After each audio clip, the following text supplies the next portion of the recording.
This morning, the committee will receive testimony on the fiscal year 2021 budget request for the United States Navy and Marine Corps.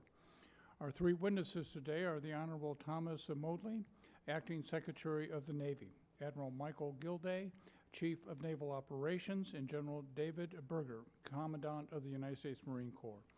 This is your first time before the subcommittee, and we welcome all of you. We look forward to hearing your thoughts about the fiscal year 2021 budget request and engaging in a dialogue with us. Normally, I like to keep my opening remarks brief. However, I have some significant concerns relative to the Department of the Navy and ask my colleagues' indulgence. The bulk of my remarks will focus on the fleet. However, I would like to begin by highlighting my concerns about the well-being and quality of life for sailors, Marines, and their families. A particular interest to me is child care. Whether it is Key West, San Diego, Camp Pendleton, or right here in the National Capital Region, we continually hear from sailors and Marines about the lack of available care. The committee made a significant investment in fiscal year 2020 to mitigate this issue, and I applaud the Navy for building on that investment and obviously looking to continue to do so in your fiscal year 2021 request. So just do want you to know personally, I think one is the right thing to do, but that the Navy followed up. I appreciate it very much. Let's see. Okay, moving on to address the fleet. Although the committee has not yet received the fiscal year 2021 shipbuilding plan, I am puzzled by the degree the fiscal year 2021 budget request deviates from the previous shipbuilding plan. Beyond that contradiction, what is even more disturbing is the fact that the department chose to transfer $911 million of fiscal year 2020 shipbuilding funds to support the President's effort to build a wall on the southwest border. We hear time and again that more ships are required, but then actions like these are taken, severely undercutting the credibility of the argument. Furthermore, I am bewildered by the Navy's approach to the Virginia-class submarine program in the budget. The Navy removed funding for a second Virginia-class submarine, then placed that sub at the top of its massive unfunded priority list, knowing full well that members of Congress on both sides of the aisle will advocate to find $2.8 billion needed to construct that boat. It is clear to me that the Navy didn't make the difficult choices required to reduce other programmatic funding to fund the second submarine and is expecting Congress to do so. Perhaps today you can make suggestions relative to reduction options that the committee could consider. I am also interested to hear an update on ship and submarine maintenance issues. Shipyard backlogs remain high, and the shipbuilding industrial base is facing production delays and capacity challenges. Last year, we included an additional $625 million for submarine maintenance. Again, I would like to ask how you are building on that investment. Finally, I remain concerned that the Navy may still be accepting ships with both minor and major defects, which require additional costs and unscheduled maintenance. We have seen the multiple issues with the Zumwalt class of destroyers, littoral combat ships, and the Elite 4 class aircraft carrier. I believe it is inexcusable if shipbuilders are delivering ships with defects. We need to understand what steps are being taken to improve this situation and to make sure that the taxpayers are not bearing the cost. With that, I thank you again for appearing before the committee today to discuss these issues. We'll ask for you to summarize your testimony in a moment, but first would recognize Mr. Calvert. Thank you, Mr. Chairman. I would like to welcome each of our witnesses, the Acting Secretary of the Navy, Thomas Modley, the Chief of Naval Operations, Admiral Gilday, and the Commandant of the Marine Corps, General Berger. This is the first time each of you have appeared before our subcommittee. We greatly look forward to hearing from your testimony.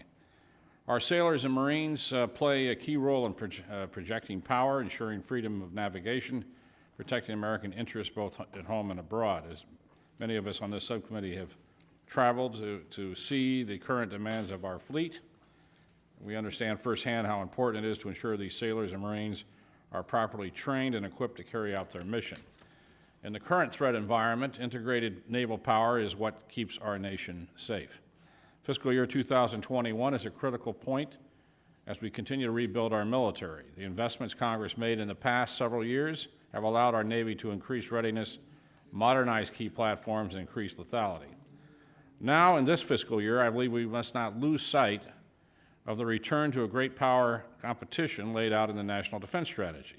This budget request reflects the many difficult choices the Navy is having to make to balance current operational demand, properly invest in its people, and increase research and development to ensure we maintain our technological and military superiority. Many of these tough choices would be of great interest to me and other members of the subcommittee here today.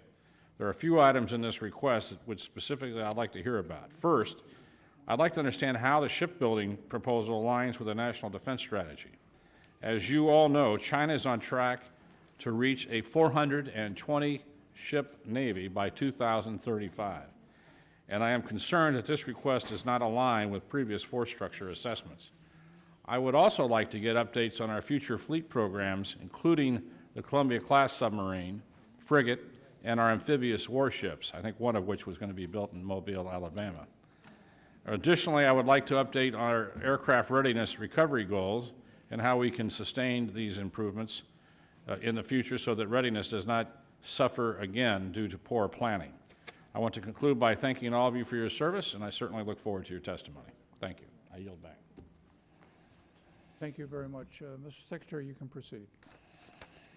Chairman Visloski, Ranking Member Calvert, distinguished members of this committee, thank you for your bipartisan efforts on behalf of the sailors, Marines, civilians, and their families in the Department of the Navy. It's an honor to be here today with Admiral Gilday and General Berger, both of whom have demonstrated great commitment to each other and to each other's respective naval service, as they have worked collaboratively to lead our integrated American naval force. Consistent with that spirit, we've taken a different approach to the written testimony this year. You might want to put that mic closer to you. Sorry, sir. Thanks. We've taken a different approach to the written testimony this year, submitting one unified document instead of 3 separate documents. Staying ahead in today's rapidly changing global strategic environment demands that our naval forces commit to unified planning, clear-eyed assessments, and sometimes, yes, some very hard choices, which you'll see in our budget submission. In this process, we must harmonize competing priorities, sustain our critical industrial base, and not allow our maritime competitive advantage to erode relative to global competitors. And more accurately stated, some very aggressive adversaries who wish to hasten our decline as a global force for liberty and for decency.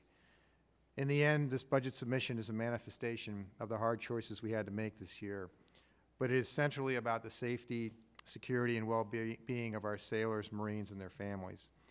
Ultimately, I ask that you recognize that in this submission, we could not make trades that put our sailors and Marines on platforms and with equipment that are not ready for a fight, if a fight is what is required of them. While this budget shows our trajectory to a force of 355 or more ships, it does not arrest that trajectory.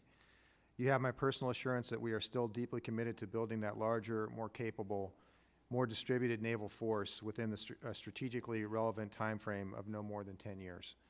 I look forward to working with this committee and the entire Congress in the coming months as we develop realistic plans to do so. Our budget also demonstrates a clear commitment to the education of our people as we implement the recommendations of the Education for Sea Power study that I led as the Undersecretary of the Navy the last 2 years.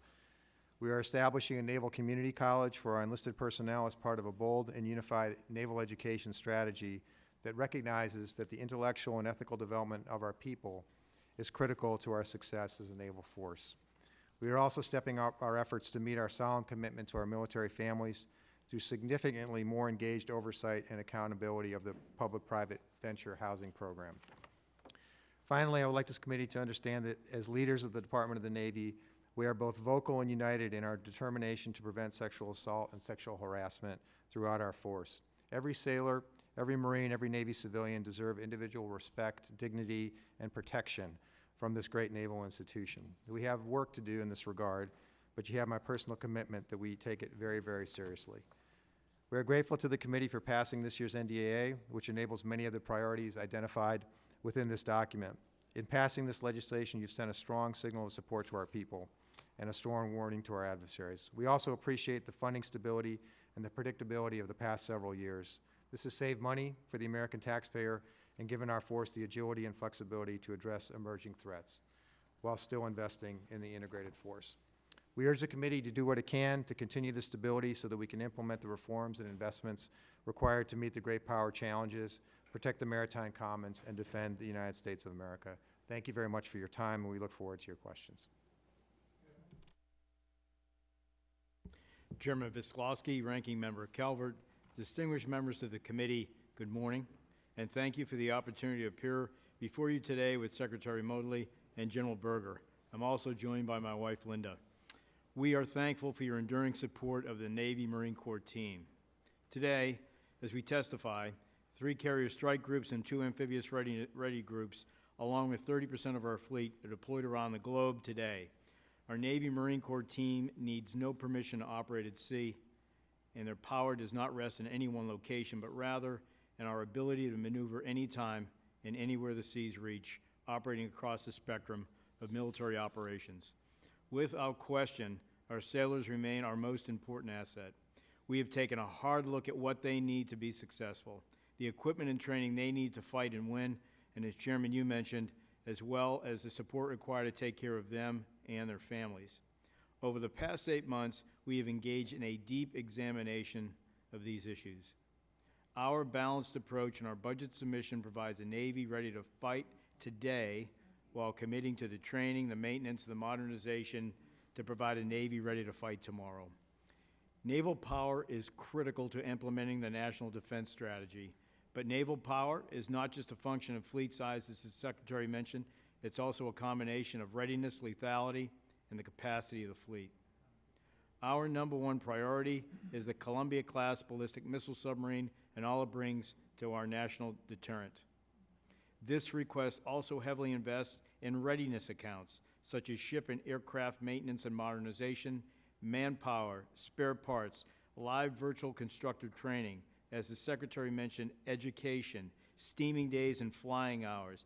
It invests in new systems to make our fleet more lethal, including increasing our weapons inventory, bolstering the range and the speed of those weapons, exploring directed energy weapons, and incorporating new technologies like hypersonics. This request grows our fleet in size, generating sustainable, capable capacity. Importantly, naval power is not just determined by what we operate and fight with, but how we operate and fight.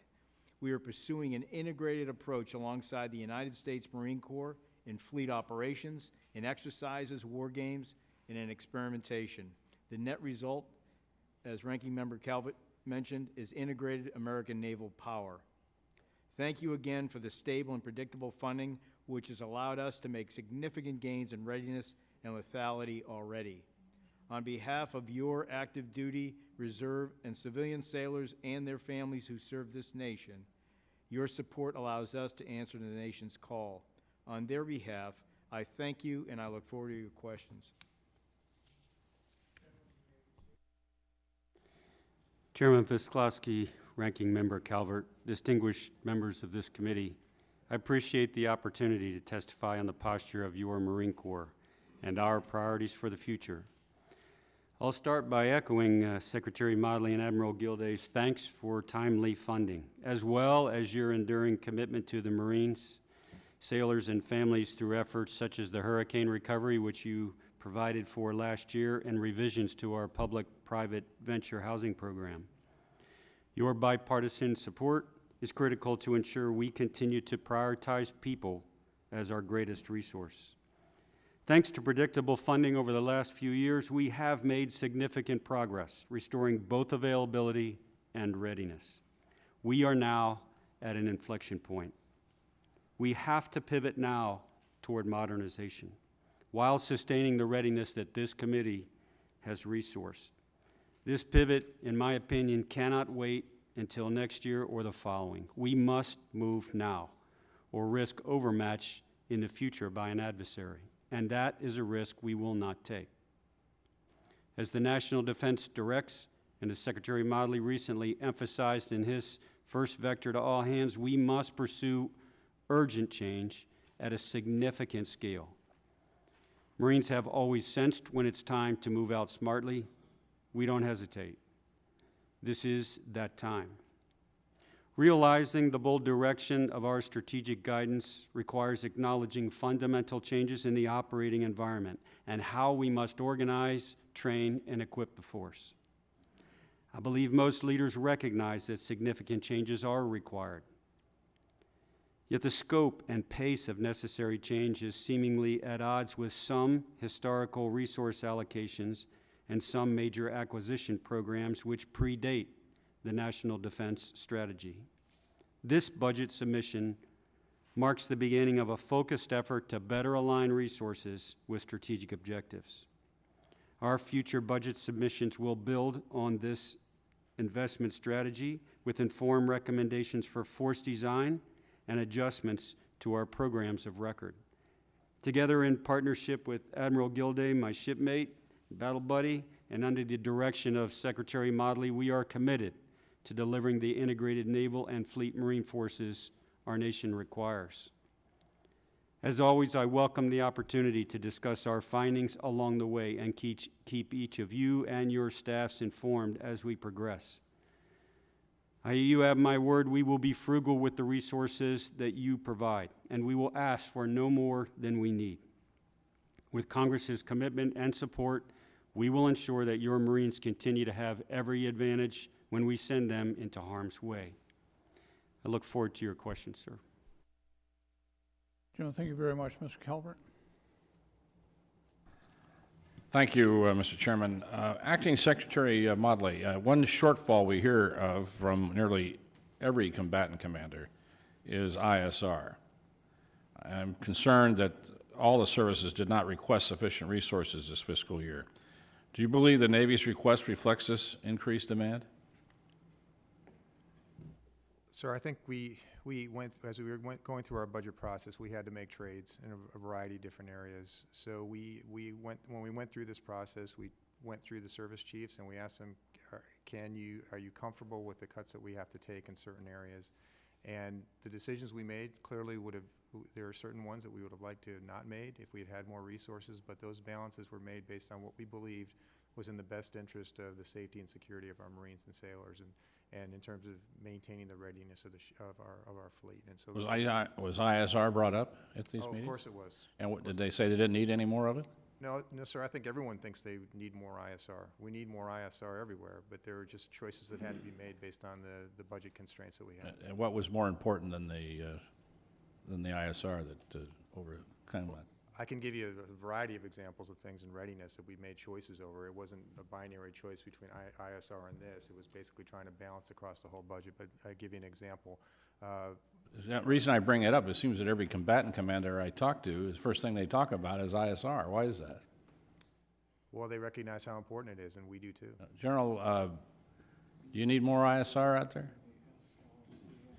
Sir, we do. MQ-9s for the last year, based on resources provided by this committee, we've employed MQ-9s in Afghanistan really effectively, down in Helmand Province.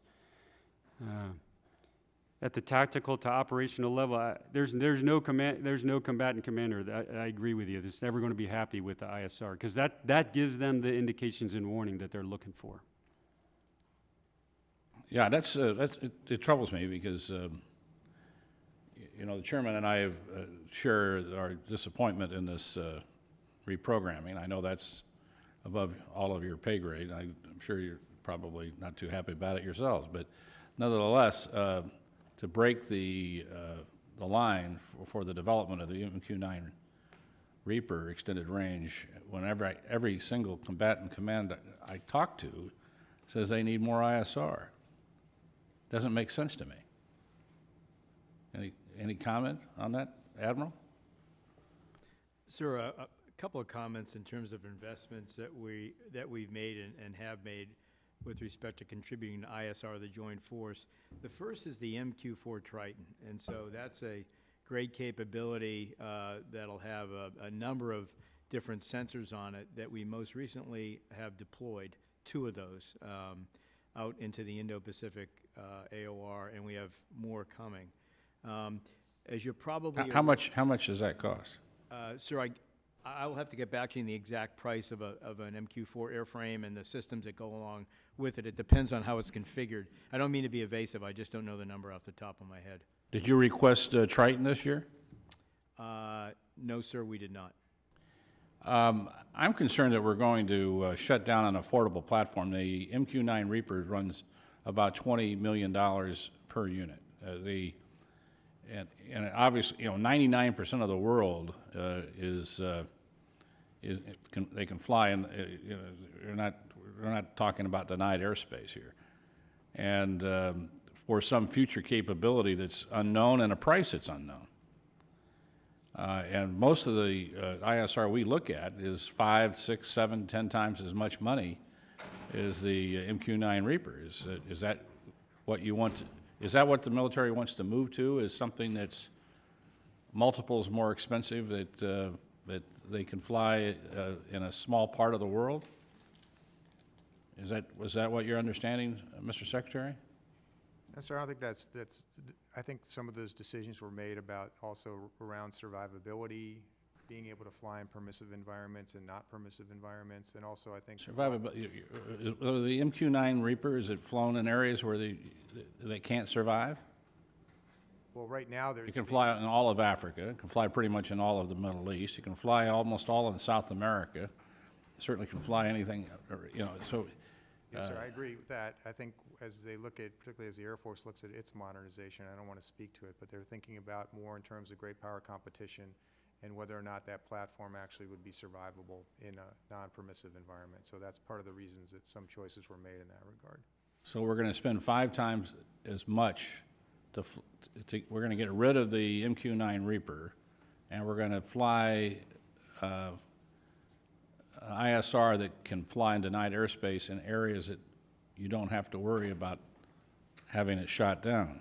Is that the Air Force program or the Navy program? That has a lot more to do with the Air Force program in terms of how those decisions were made. Okay. Thank you, Mr. Chairman. Thank you, Mr. Chair, and thank you for being with us.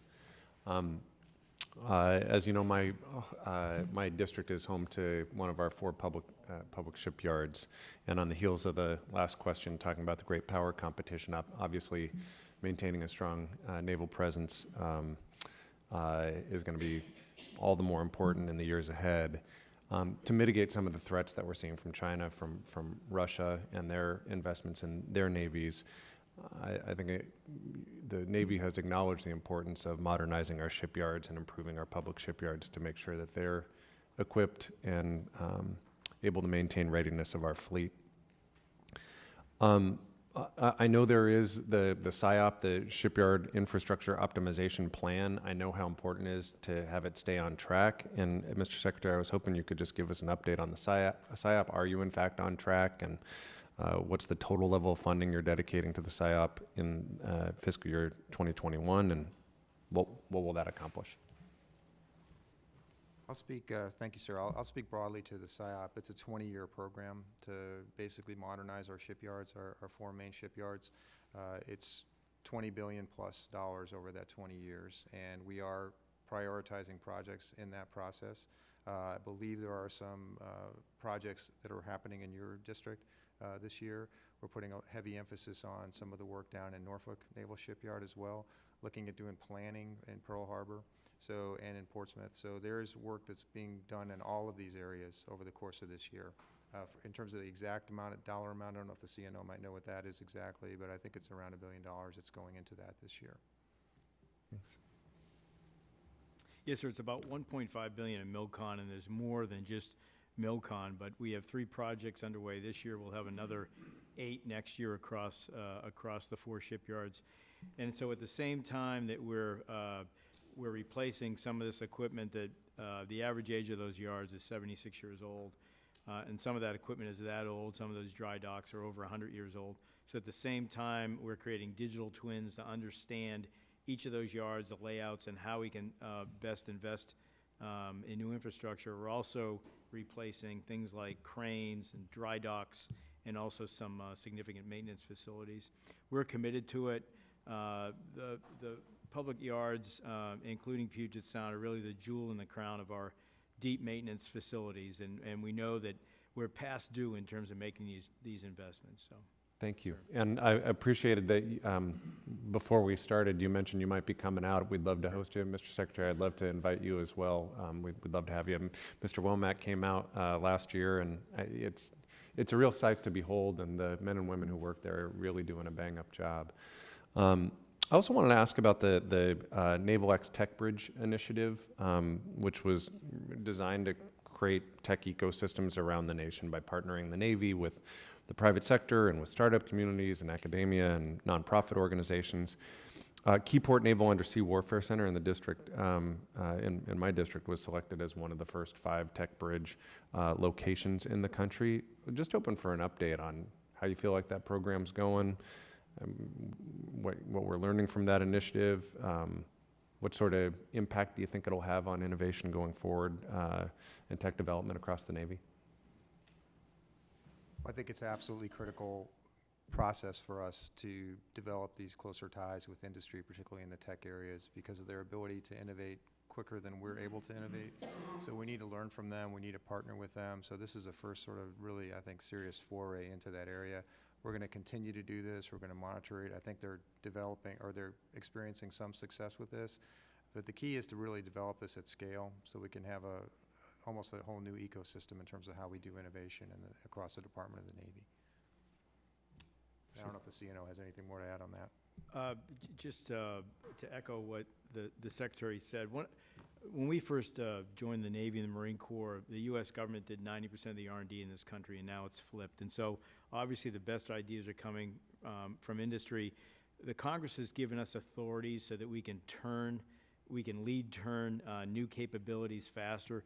So the stuff that we're applying as an example to our computer networks in terms of machine learning, AI, in terms of cyber defense, have put us in a much better position because we don't have to wait 5 or 6 years to field something. We can field it within 6 months. So yes, we are leveraging it, sir, and we'll continue to do so. Super. Thank you. Thank you, Chairman. I yield back. Thank you, Mr. Chairman. And my thanks to the witnesses this morning, Mr. Secretary, Chief Gilday, and the Commandant. Thank you for your service to our country. This first question, I think I'm just going to ask for the record because I know it's got some sensitivity to it, but I want to make sure that I understand where we are above or below our requirement on Tomahawks.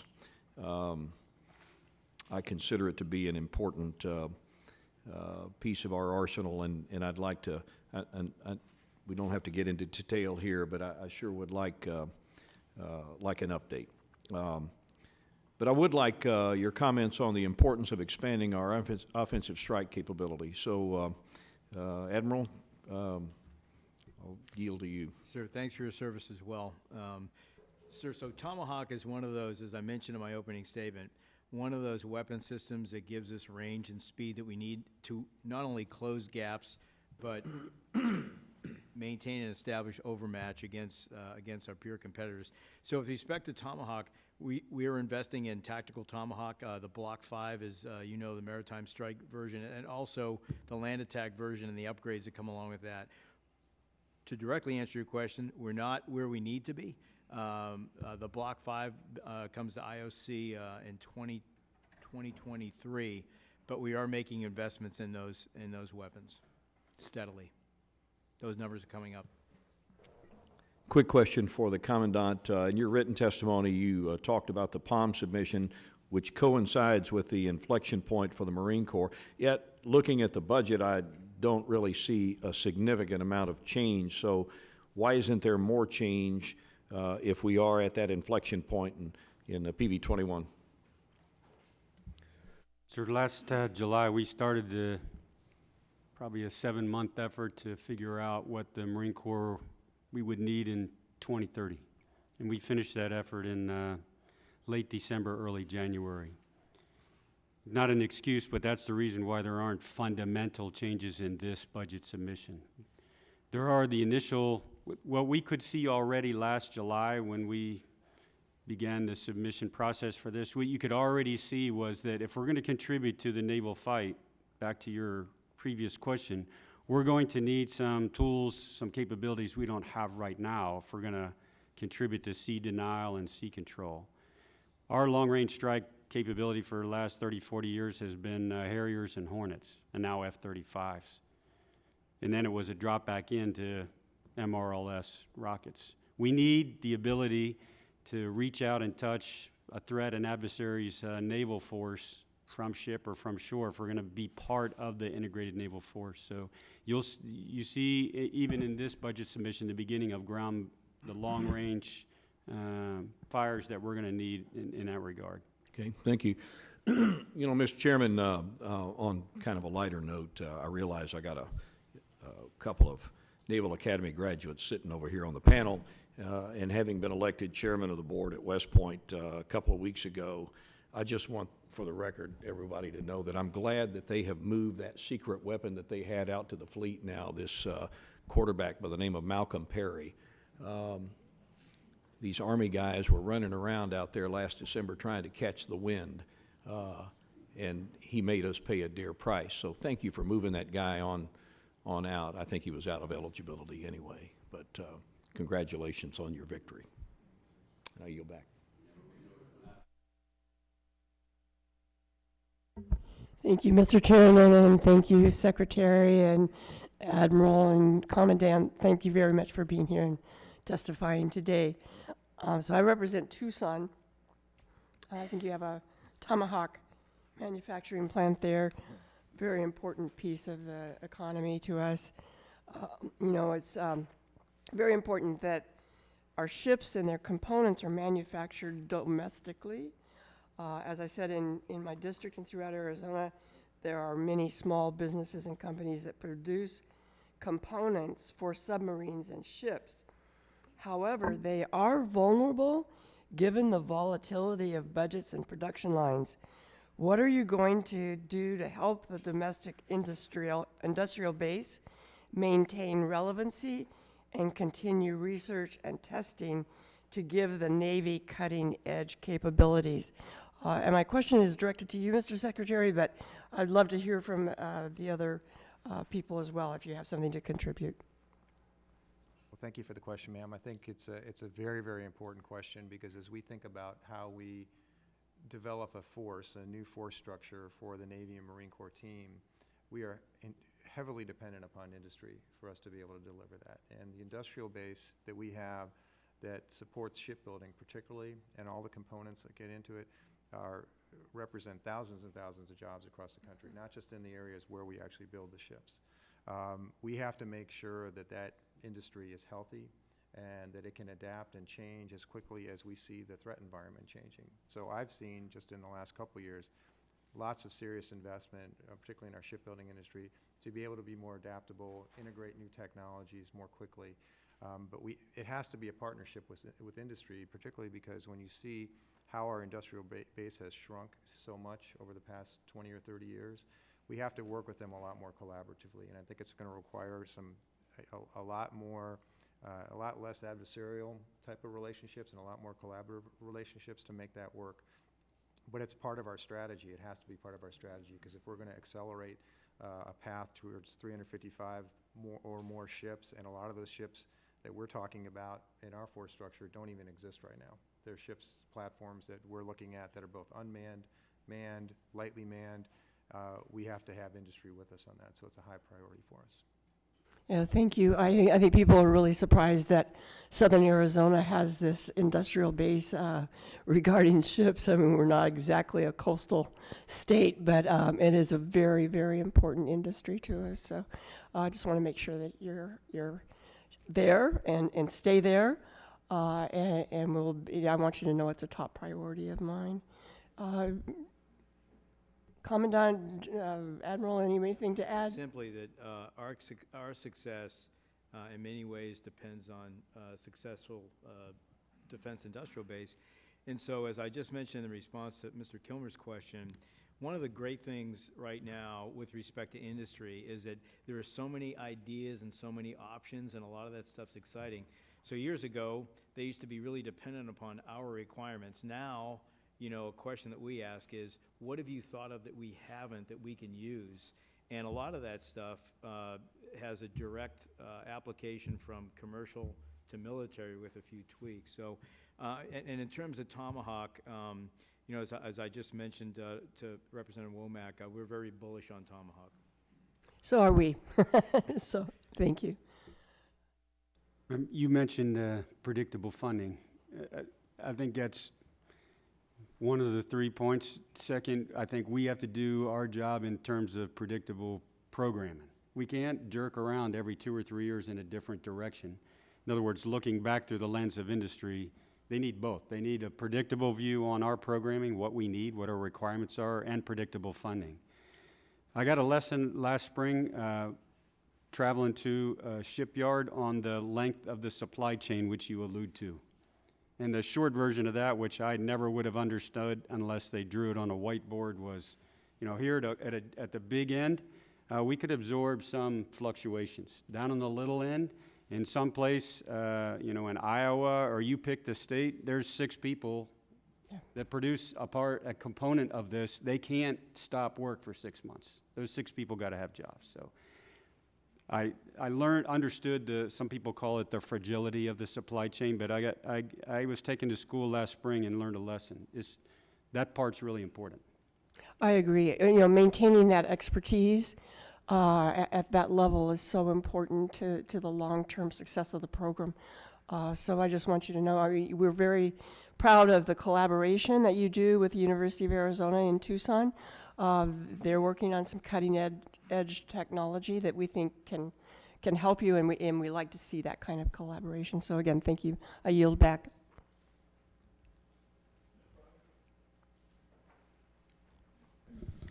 Thank you, Mr. Chairman.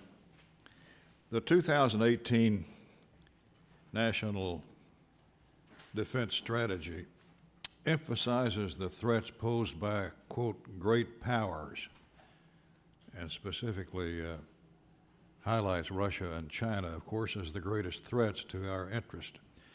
China continues to modernize its military platforms and increase its number of deployable platforms of aircraft carriers, guided missile cruisers, combat support ships, and fifth-generation stealth fighters. China has also started deploying military assets further from their coastlines. They recently deployed a surface action group about 250 miles from Guam and are also sending their submarines further afield. China continues to maintain its maritime claims in the South China Sea, has militarized disputed islands by deploying advanced military systems. China also uses fear, coercion, economic pressure to advance their priorities in countries throughout the world. We, of course, have much greater capability at large than China, but our military might is spread across the world. Theirs is focused on the Indo-Asia-Pacific region. As China continues its economic and military ascendance, asserting power through an all-of-nation long-term strategy, it will continue to pursue a military modernization program that seeks Indo-Pacific regional hegemony in the near term and displacement of the U.S. to achieve global preeminence in the future. My question, speak to us about the actions of China in the vein that I have mentioned, and what do you see for the future? Mr. Secretary. Sir, thanks for the prelude to that, because I think everything you said are things that I would. Could you speak up? Sorry. Thank you for that prelude to that, because I think everything you said is something that I would echo. It has profound implications for us as an integrated naval force because of their aggressiveness in South China Sea and other parts of the world.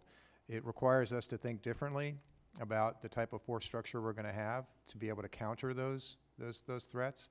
I just read an article the other day where Chinese consider themselves a near Arctic power as well, in addition to the South China Sea. And they are being very aggressive everywhere. I will say that what it's doing for us is it's helping us rethink how we might want to build a naval force, what we need to invest in, what those ships might look like, what presence means, how do we counter them, in an area where that's predominantly dominated by water, as you look at the Pacific region. And so it's there, but it's also in other parts of the world where they're very, very aggressive. So we have to think about not just building a force that can be, that can fight them there if we need to, or protect our forces or our trade in that area, but also globally. And so from my perspective, that means we have to build a much more agile Navy, a Navy that's far less concentrated on a small number of platforms to one that's more distributed. And that feeds in very much to the strategies that the Commandant and the CNO are working on. Seems like I recollect another time when a military power in the East decided to run the U.S. Navy out of the region, and we had a little war. Do you see any parallels? Well, sir, there's some parallels, but I think our job really is in trying to build this Navy and as a nation is to avoid that from happening. We want to deter that from happening. We want to complicate their thinking about how difficult that might be for them to do. But we have to remain vigilant because they have a long-term vision. And we need to sort of match that long-term vision with some very creative thinking, I believe, and persistence to maintain the industrial base that we have to be able to counter this and to be able to adapt as the conditions change over time. Admiral, General, you care to comment? Sir, when you spoke, I thought about two things. One is all the things you outlined indicated that China has the capability now to challenge us, and that capability is growing. And you mentioned the South China Sea, and I think about intent. And so when you think about capability and intent, and right now, as you mentioned, they spend much of their behavior in the South China Sea is very provocative and very disruptive in a sea lane that handles some $3 trillion worth of trade a year. So very disruptive.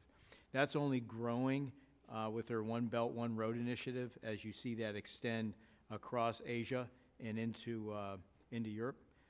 And so the U.S. Navy, the U.S. Marine Corps' global presence is very important to challenge them. And so you see that on a day-to-day, week-to-week basis where Admiral Davidson uses naval forces to conduct transits in the Strait of Taiwan. Major exercises.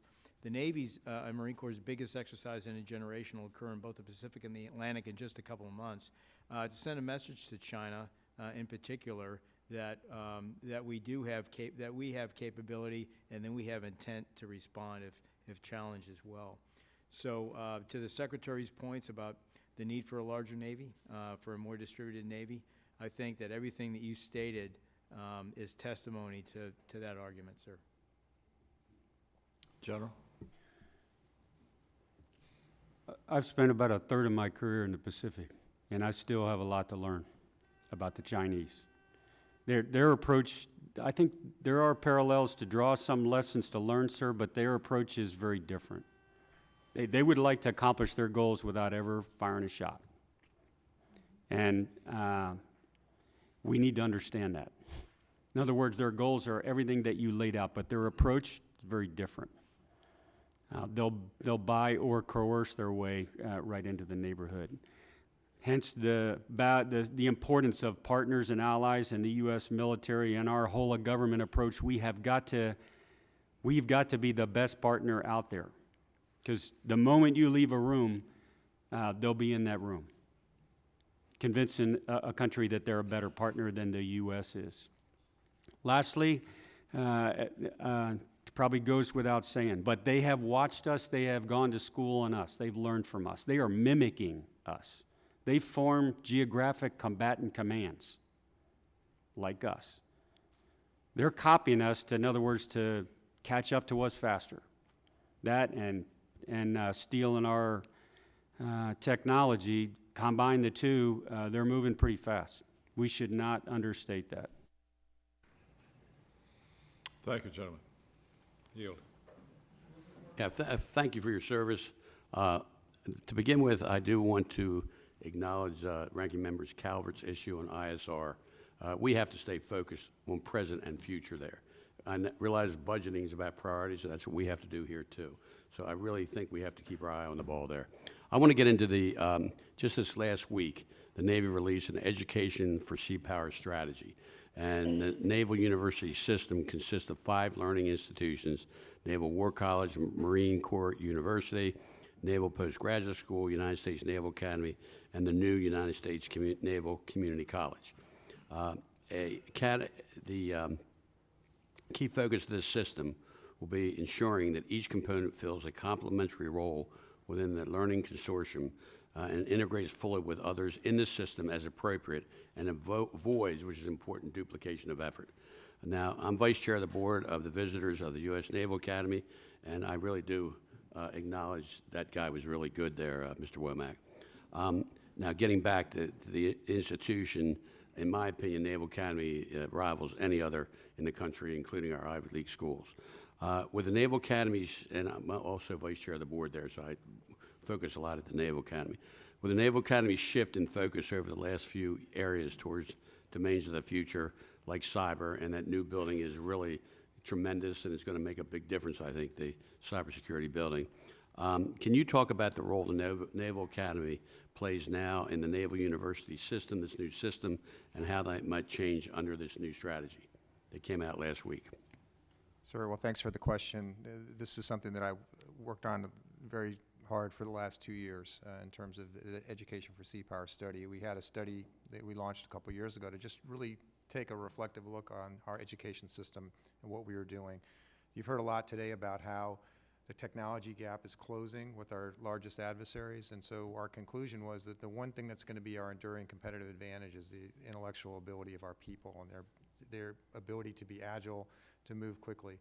The Naval Academy is the cornerstone of a lot of this. It's the entry point for a lot of our military officers when they come into the naval service. And so they've done a really good job over the years. We need to be able to think about how they become part of a broader educational system, and that's what we're looking at, because there are a lot of we had a lot of independent pockets of excellence across this system that were not well integrated, and so we were not taking advantage of that throughout the process. So I see, one of the first steps we took is to fully fund all these institutions. Every year they would come in, they'd submit their budgets, and they would be bill payers for other things. So we've fully funded Naval Academy, the War College, the postgraduate school, Marine Corps University, and we're standing up this Naval Community College as a way to leverage all the expertise that we have and give our students, particularly midshipmen, an opportunity to perhaps leverage expertise at the War College or at the postgraduate school, work on graduate programs while they're still at the Naval Academy. So I see this as all positive, and the level of investment is really not that large given the size of the institution. Not at all. So it's a tremendous investment for the future of the force, and so we're getting after this very, very seriously. Do we have anybody in this room that attended Naval Academy? Oh, okay. The other thing I want to talk about, which is now that we're on the Naval Academy, there's been so much deferred maintenance there that there are real problems. I visited Bancroft Hall maybe about 4 or 5 months ago, and we need some real focus and work. The deferred maintenance has got to stop. And I'm using this forum right now to say we really need to look at that. And I'd ask you meet with the new superintendent to make sure we start focusing. Again, the new cyber building is fantastic, but we also have issues of the water, the flooding. There's so many things that need to be looked at there. I'm not sure about West Point or Air Force, but I can tell you the Naval Academy needs work in maintenance and infrastructure. So if you could work with me and my staff on that, I really want to make sure we stay on that. Yes, sir. Admiral Buck and I are classmates, and so we've been talking about this since he got there, and that's part of the reason. A lot of the funding that's coming in this year is to start looking at the broad, long-term infrastructure plan there, do some planning around that. McDonough Hall, I'm sure you've been in there. They have serious problems And there, the water levels keep rising too, so Yes, sir. we've got to deal with that long-term too. Okay, thank you. You're back. All right, let's go.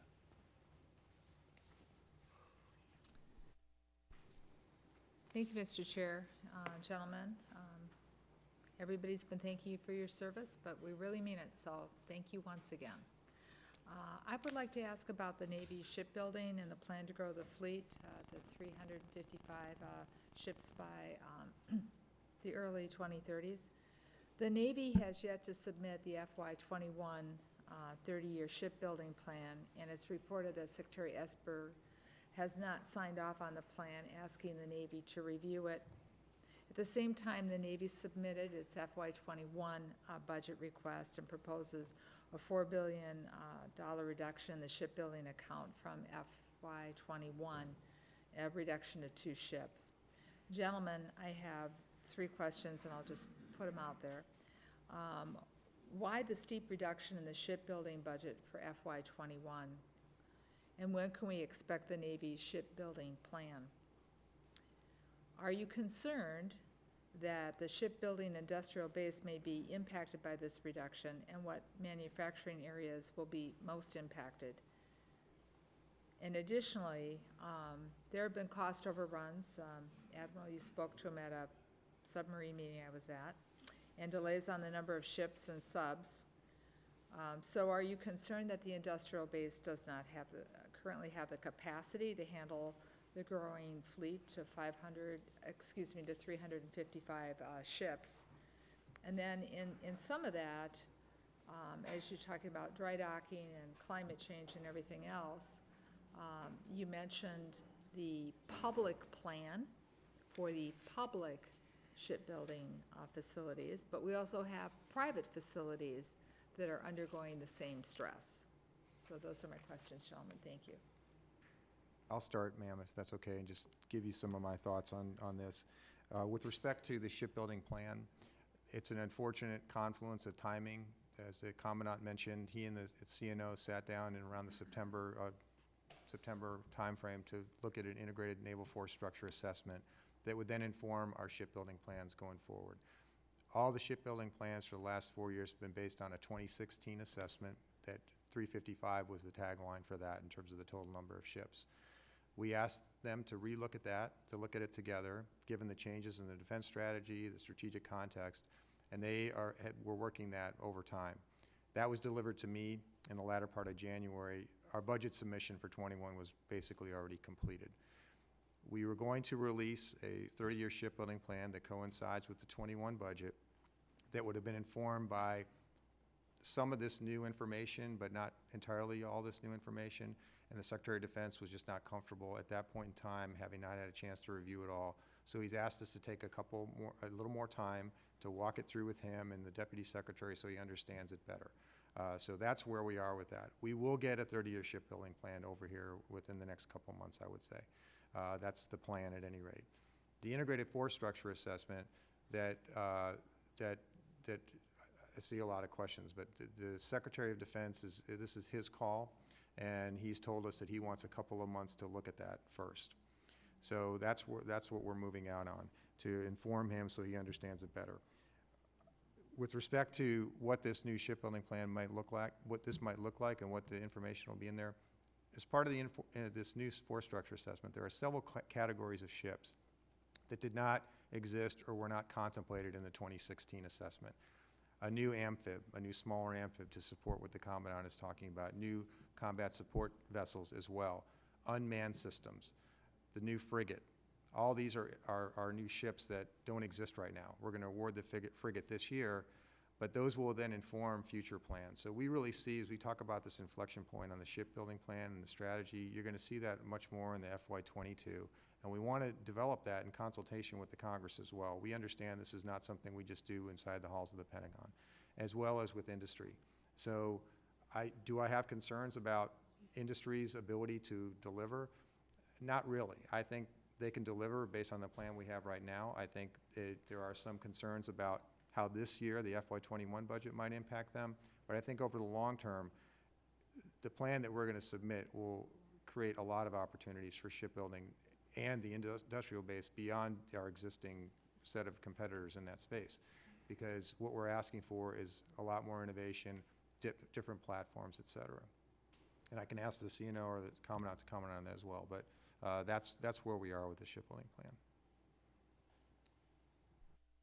Ma'am, to give you some insights on what we did with the $5 billion that we removed from procurement since last year, and this submission reflects that cut, which ends up being fewer ships in terms of procurement. So that $5 billion, as I spoke to in my opening statement, we really want to make sure that we have a ready, capable, lethal fleet rather than a bigger fleet that's less ready, less lethal, less capable. And so in that $3 billion, that $5 billion, $3.5 billion goes to manpower and training. So for years, we've had gaps for sailors, billets at sea that have gone unfilled. We need to make those ships whole again and keep them fully manned. And we learned lessons from that over the past few years in ways that were very, very painful. The same thing with maintenance and modernization. We have taken $2 billion of that $5 and put it in maintenance and modernization. So we deferred maintenance for a long time, between 2010 and 2020, and we are now catching up, including modernizing our ships as well. We're fully funding training, our steaming days for ships, our flying hours for our pilots. We're funding ordnance, as we talked about this morning, in terms of Tomahawk and other long-range weapons, and spare parts as well. So we're trying to make sure that our fleet's whole. And if we had more top line and we had, we would put it to additional ships. Well, why didn't you, you're cutting 2 ships. I understand that you're putting the money to good use, but why didn't you just ask for the training money and the money that you just described that you technically reprogrammed?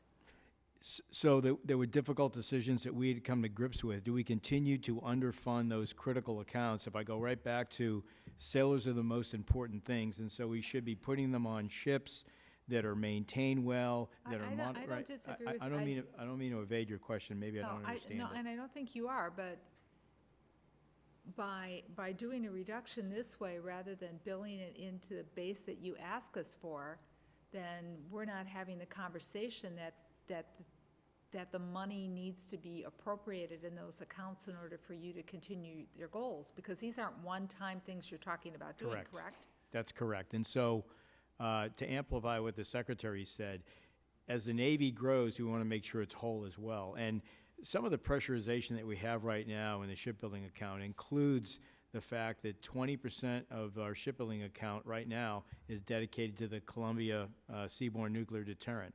And that'll creep to more than 30% of our shipbuilding budget in FY26 to 30. The fact that we're investing in our shipyards, the fact that we are closing these gaps with respect to ordnance and spare parts that we can no longer ignore.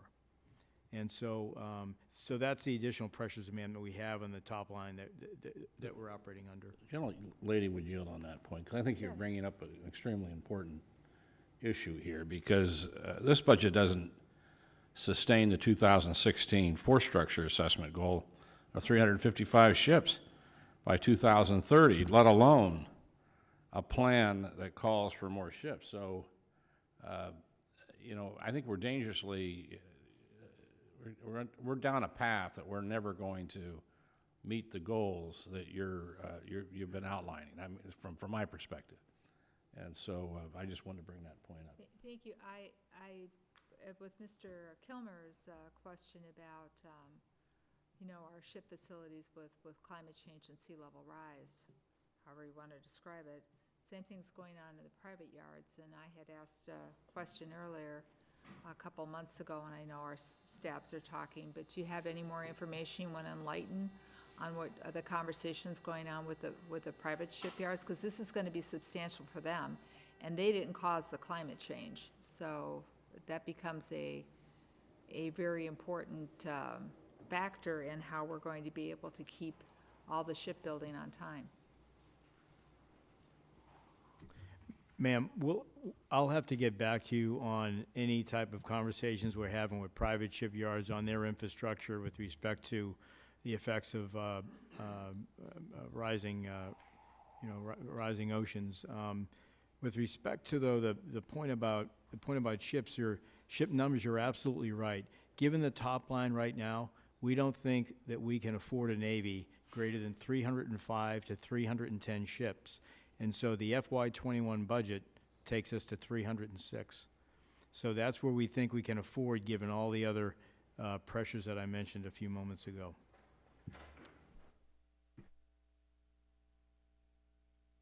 Thank you, Mr. Chairman.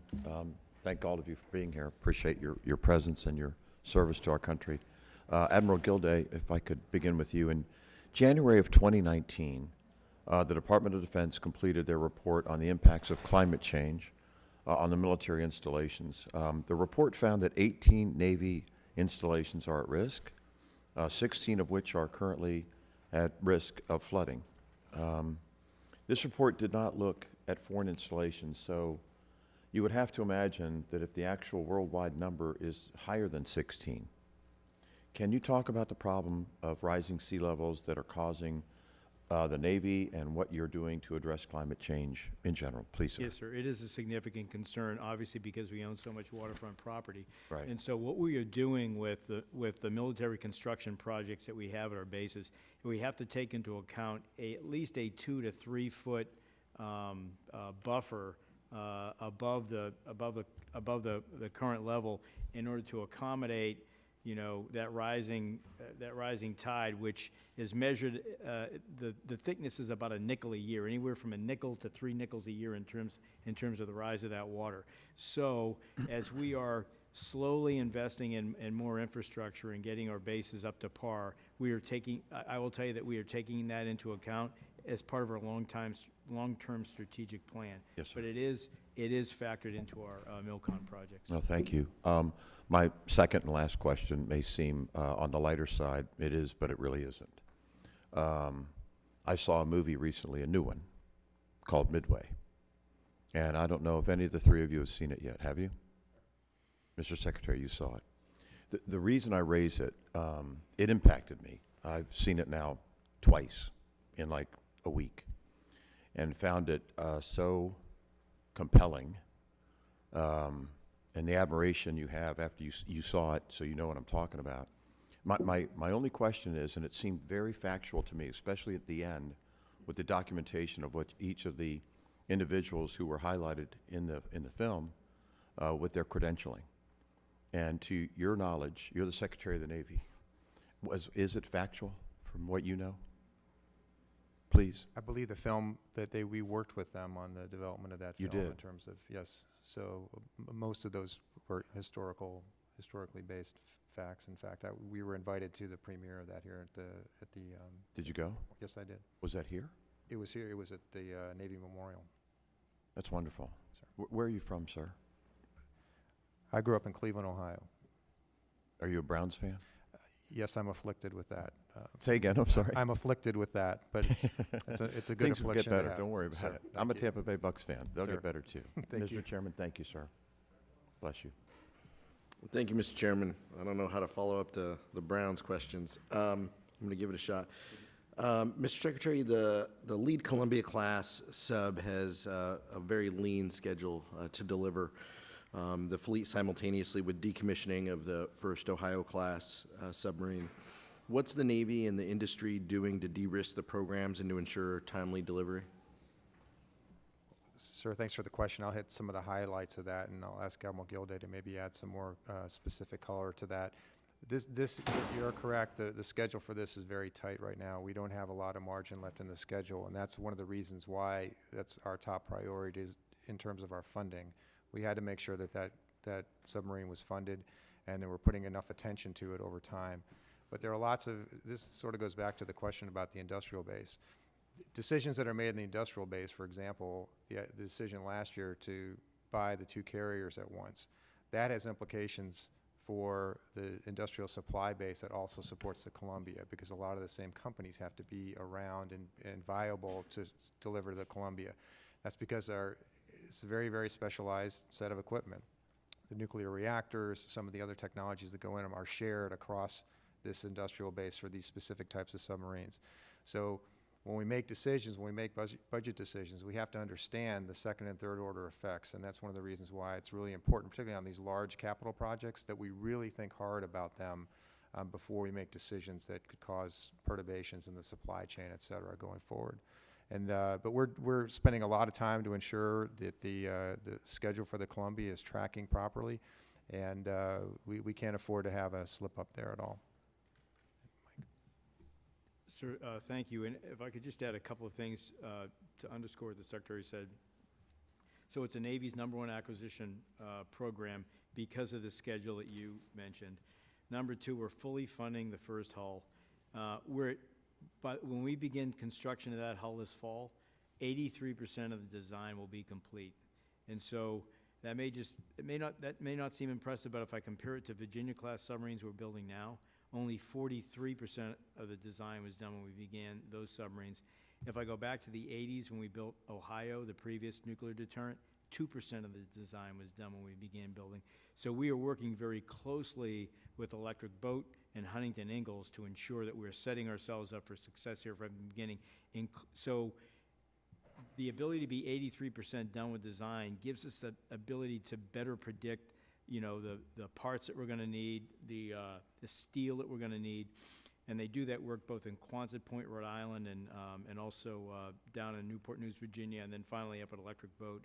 I was up at Electric Boat the week before last, and they are building a facility at Electric Boat so that they can build a Columbia-class submarine inside one building. So instead of moving pieces around a shipyard or doing work in different areas, everything's done right in that one building. It's going to be really impressive. And lastly, based on everything else I said, just the predictability for those companies to be able to keep sighted on what workforce requirements they're going to have over the next 10 years is really important. So that's another reason why we have to be, as you said, really focused on the schedule. Admiral, are there production delays on certain components that are impacting the schedule? Not that I'm aware of, sir. But I'll get back to you. I'll ask that question and get back to you. Okay. Missile tube production or anything like that? Yeah. Mr. Secretary. So we just delivered missile tubes to the UK, and my understanding is we had some initial issues, but we're in a good spot right now. That EB is Electric Boat's in a good spot. Okay. Mr. Secretary, same. There was a welding problem on some of the initial tubes that were manufacturers, but they've corrected those, so. Appreciate it. Just one more, Mr. Secretary. The entire department has rightly focused on resources for emerging technologies. One of the line items that caught our attention was the conventional prompt strike, which has grown from 11 million in fiscal 19 to 1 billion in this year's budget request. Usually, this is the point in the hearing at which Mr. Rupersberger asks questions about hypersonics.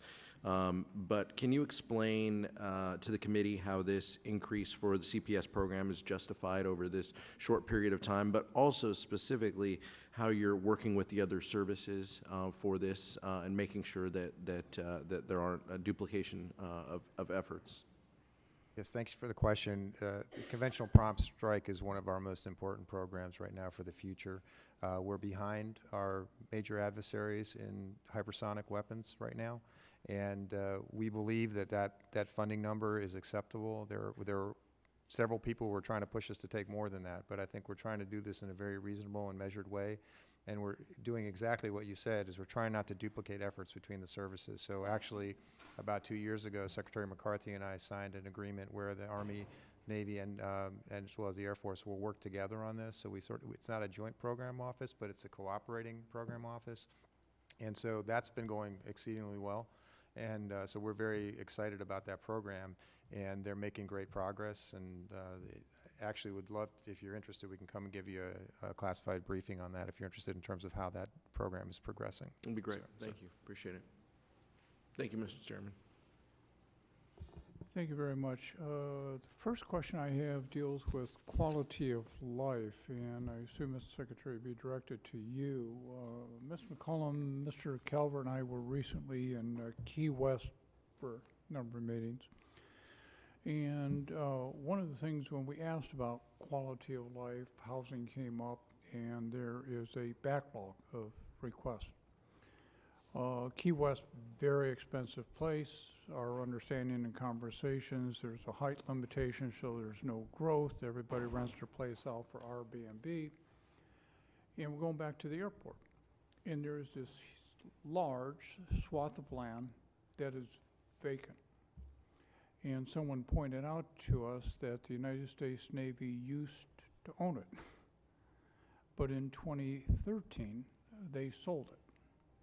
Now, that was 7 years ago, but my sense was housing values and backlog for military housing was probably acute 7 years ago in Key West. one, who makes a decision to dispose of property like that when you got a backlog for people who are working in the military who need housing that is affordable? And if we asked the question and went around to other bases and facilities the Navy has, are we going to get the same response? Well, yeah, we sold that, and now we have a backlog on possible areas for housing? Who makes? So I don't know who made that specific decision. Those are decisions that would make their way up through the Secretariat. I assume it happened several years ago before I was here.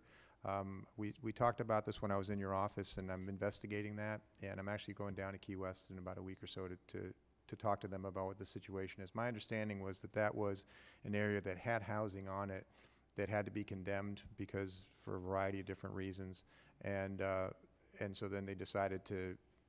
I'm not sure if they sold it. I need to find out the true facts on that, and I'll get back to you on it. And the reason I bring it up is not so much to relive the past. You can't get the property back. I mean, you could, but you're going to pay a lot more money for it. My understanding is there was property disposed of also near the Navy Yard some years ago, and we all realized what southeast Washington looked like along the waterfront, and now you would have to repay $1 gazillion to get that property back for the United States Navy. So looking forward, I guess my point would be, I hope that never happens again. And I'm not the most prescient person, but for some of these disposals where there's backlog on housing, you're in expensive housing markets, I would appreciate you getting back to the committee as who's making these decisions and what are the safeguards in place so that greater care is made in April of this year, the next time that decision has to be made. We can't relive the past.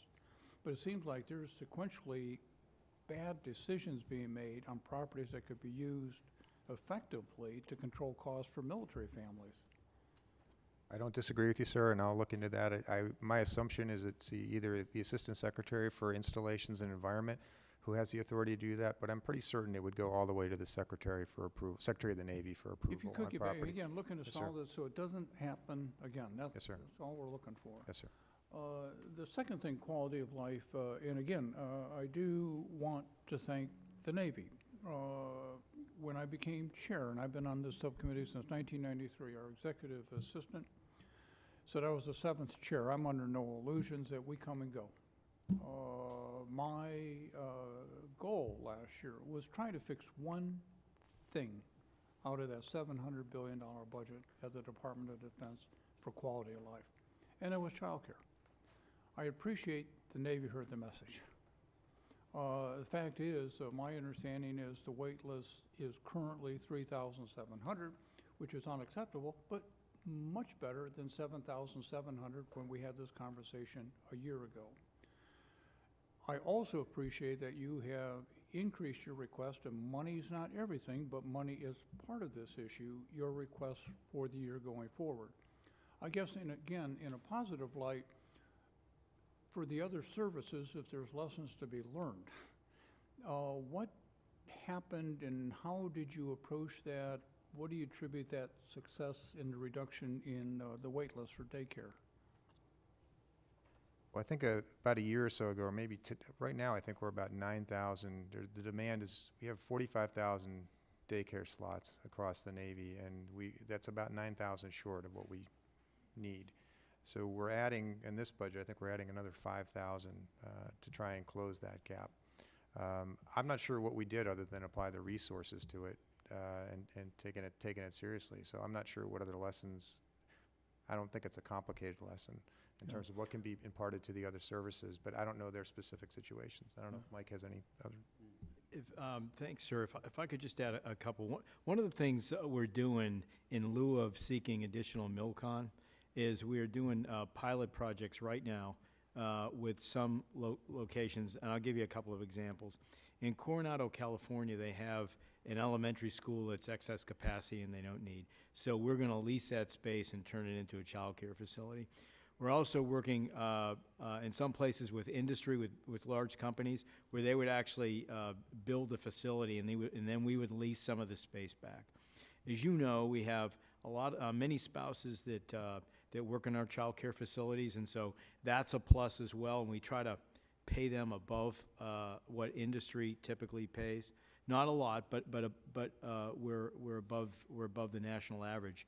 And so we would hopefully find more job opportunities for our spouses as well in those facilities. We'd like to come back to the committee and give you a report on how those pilot projects work and whether or not we're able to look at additional opportunities based on that. And Admiral, I appreciate again positively that you mentioned the pay issue. Again, visiting a facility, one of the observations of ours was that the pay for daycare workers was the same as a cashier. Now, let me tell you, I'm from Gary. I want the cashier to make more money. But also, you have somebody dealing with a person's child, a human being. We ought to pay them what we want for that quality daycare.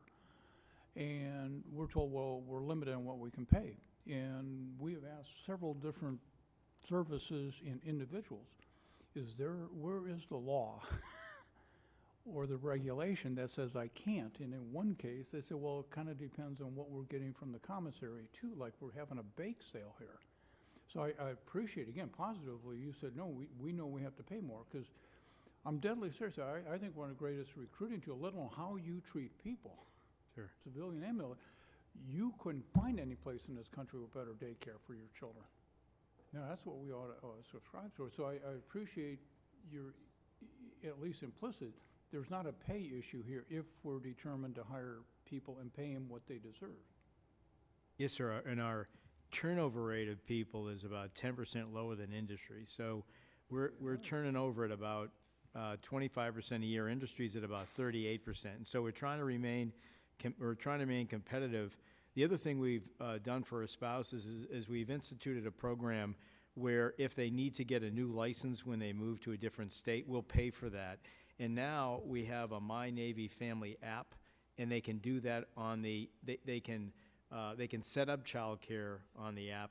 They can set up their housing on the app. They can read orders that spouses understand on that app as well. And so we're trying to make it easier for people. Good, good. General, if I could have the same conversation with you, and it's just not going to be as happy. My understanding is that the wait list for the United States Marines in fiscal year 19 was 783. And the estimated wait list for 21, and it's an estimate, is 783. I would also point out that we plussed up the Marine Corps budget about $18 million last year for daycare. The fact is, in your budget, you asked for almost a $2.6 million cut from 19 levels, and a significant cut for the investment we made to take care of child care. Could you explain that budget submission to us? Sir, I called down this morning to Camp Lejeune, find out today, to answer your point, what is the picture today? Because we've been stationed on both coasts multiple times and we have kids. The wait list down there is 30 days. Needs to be better, but 30 days, okay. Longer for DOD employees than it is for uniformed service members, but for uniformed service members, 30 days.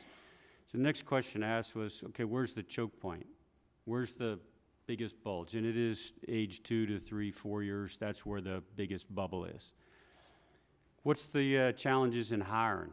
And as the CNO said, licensure comes up pretty quickly. Reciprocity between states, which this committee and the department is working hard to bang out with the governors, because that's when our spouses move and they are part of the labor pool, if it takes them 3 months to get relicensed in another state, that's a problem. We have made big adjustments in flexibility of hours. That's made a huge impact because it was rigid before, 6 to 6 and that's it. But units don't operate, of course, 6 to 6. So you have to be base to base, installation. You got to be a lot more flexible than they have been. Lastly, the whole Department of the Navy has gone online with applying for child care, which you had to show up in person before with your application when you got to the base and then join a wait list. Now you can do it before you ever move. You can apply and be accepted even before you leave your previous duty station. changes that have to happen if we're going to be providing the, like you point out, and we need to, the world-class childcare that we should be providing. Well, you pointed out another issue you have to deal with. That is essentially people work shift work. And again, we're all very familiar with that concept, but you didn't really answer my question. How are you going to do that backlog if you're asking for less money than you had 2 years ago? Part of the money is labor, and part of the money, of course, is MilCon and the infrastructure around it. We think right now, we'll need to check the rest of the, places around the globe, but a 30-day wait and a 700-person backlog, what does it cost to drive that down even further? And that, I'd be happy to get back with you. I can't answer that today. We want to work with you, and Sir. we're going to be putting the bill together here in about the next 30 days. We're going to start, and you just have to, I just want to solve this problem, and we're never going to have a zero wait list. But I've told other people, when my 33-year-old son was born, I'm a member of Congress. His mom at the time was a Harvard Law grad. It took us 9 months to find daycare. We had control of everything in our life. If I'm a newly enlisted personnel, I'm moving my family, I'm desperate for daycare, I'm going to be deployed. I can't imagine the stress on that family. So I'm absolutely deadly serious about solving this. They want to work with you, but again, in the next 30 days, really, if you can communicate with us, we got to, whoever is sitting here next year, I don't want 783 people on that list. Yes, sir. Really. Mr. Ryan. Yeah, I'm looking to my left, and my right. And we agree. One of them. Thank you, Mr. Chairman. Secretary Modely, thank you for being here. Fellow Ohioan, and I heard through the grapevine a fellow Cleveland Browns fan. We can do joint therapy together, but we're excited about this year. Thank you for being here. Thank you for your service. I've got a kind of a long question that I want to ask, but I think it's relatively important because it speaks to kind of a broader approach that I think we need to have. In your testimony, you mentioned live virtual constructive training. And the Navy has identified extensive shortfalls in current air combat, not with the ships, but the air combat training requirements, highlighting the urgent need for both encryption and advanced live virtual constructive capability in naval aviation air combat training. And my staff and I have heard from aviators flying 4th and especially 5th generation fighters who say the current training ranges are woefully inadequate to put these planes and these aviators through the paces. If we want aviators to train as they fight, we need to train them against the full range of threats, including against peer adversaries who are fielding state-of-the-art air defense systems and planes that approach our own in terms of performance. And since our adversaries are not likely to lend us dozens of actual S-400 missile defense systems or provide us with foreign pilots flying foreign planes, the next best thing is to simulate those entities. And in an era of distributed, all-domain operations, utilizing synthetic training environments is absolutely crucial, which I know you agree with. Unfortunately, my understanding is that the Navy is proceeding down a path that would invest nearly $1 billion to purchase a new training system for Navy fighters that does not have a requirement for LVC capabilities and could not handle adding those capabilities later without another $1 billion later on to add new hardware. And instead of leaping ahead, it looks like the Navy is doubling down at great expense on technologies that won't provide the LVC capabilities Navy aviators and even Navy leaders claim that they need. And even worse, I understand the Navy's next training system may not be fully fielded until 2050. That's a hell of a long time to be investing in yesterday's technology. So here's the kicker. The Air Force and the Navy have already flown and tested a system known as SLATE, the Secure LVC Air Training Environment, that has full live virtual constructive capabilities right now today. And it's at technology readiness level 7 compared to the system the Navy is investing in, which is only at TRL 3.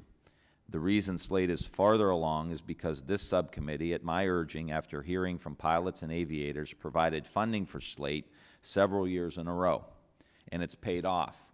Slate exceeded expectations when it was tested on Air Force F-15Es and Naval F-18s in training exercises at Nellis. Here's what the lead researcher was quoted in the press as saying after the test was conducted. He said, "We're not supposed to say that it was a very successful technology demonstration. That's supposed to come from our senior leaders. But it was a very successful technology demonstration. It was beyond our wildest hopes." And when Naval Air System Command completed a technology review board in May 2019, the Slate program was named as the most mature, lowest risk approach to delivering advanced LVC capability to the fleet. And so I want to ask you, why is the Navy not investing into Slate? And why is the subcommittee being asked to fund a program known as Tactical Combat Training System Increment 2 that doesn't give naval aviators the full capability they need and won't be fully fielded until 2050? Sir, so thanks for that information, and most of those details I'm going to have to go back and check on because I don't know the details of the program. However, from a high level, what you're describing in terms of what that capability is exactly what we need. So I'll have to go do some investigating and get back to you in terms of what exactly happened with those two technologies and what we're doing, but this is absolutely critical to the future and the way we're going to train our pilots. So it concerns me that we made an option for something that's not going to do that, but I'll have to go investigate and find out for you. Yeah, I appreciate it. Like the chairman said, I mean, we only have a few weeks as we're moving forward here to construct this bill, and there's a lot of competing interests, and you know, we know what the National Defense Strategy has kind of told us, the major, which I think is an amazing document and a great blueprint, and everyone who had their fingerprints on it should be commended. But these are the kind of things that drive us crazy, you know, when you're thinking $1 billion isn't going to get us where we need to go or where we need to be, and we have the opportunity and the technology that seems like it's in place and ready to be scaled up. And, you know, that's what the taxpayer wants from us.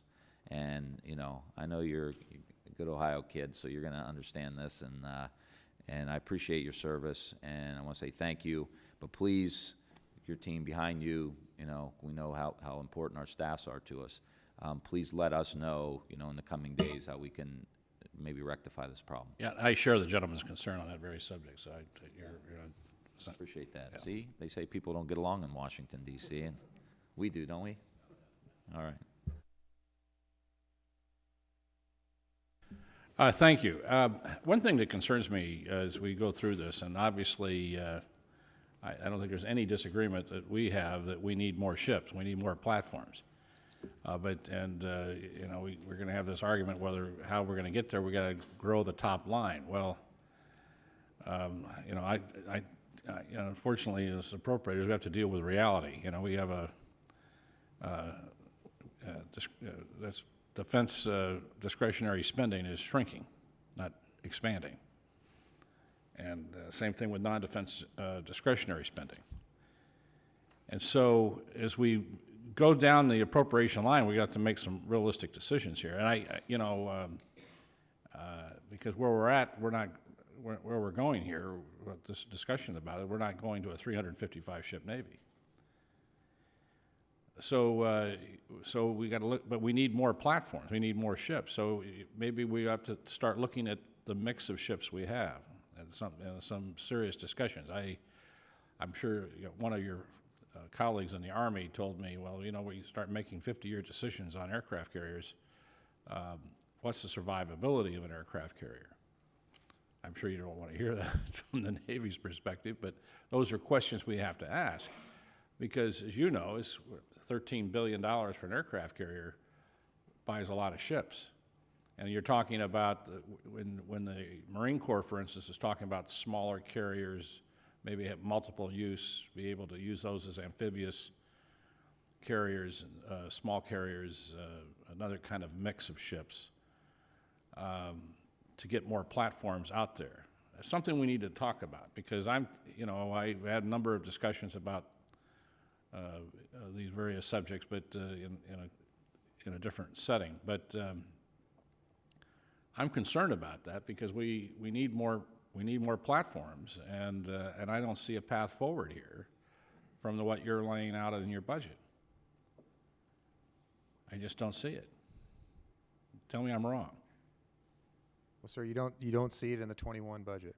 I will admit that. Do I ever see it? So, Do I ever see it? well, that's my job, is to present a plan that can get us there within a reasonable time frame, and that's what I'm working on right now with the Secretary of Defense to come up with that plan. And as you mentioned, driving to a 355 ship fleet or more, which I believe it's got to be more, is going to require a different mix than we had in the 2016 force structure assessment. Whatever that number is, it's a 30 to 40% bigger fleet than we had 3 or 4 years ago. There's no realistic way that you can assume we're going to have a 30% or 40% higher top line to maintain that fleet. It's just not realistic. So how do we bring it in? How do we bring that number down? How do we change the mix? How do we take the average cost of our ship and take it down? But it's less important about what the number is than it is what the capabilities are that mix delivers at the end of the day. And that's what we're working on. I think that I would caution, numbers do matter. And now you have force multiplication, obviously, with our allies, with the Japanese or the Australians or whatever, but that delivers more platforms. But at the end of the day, numbers matter. I mean, that South China Sea is a lot of territory. I've been, so we need. Well, I agree with that.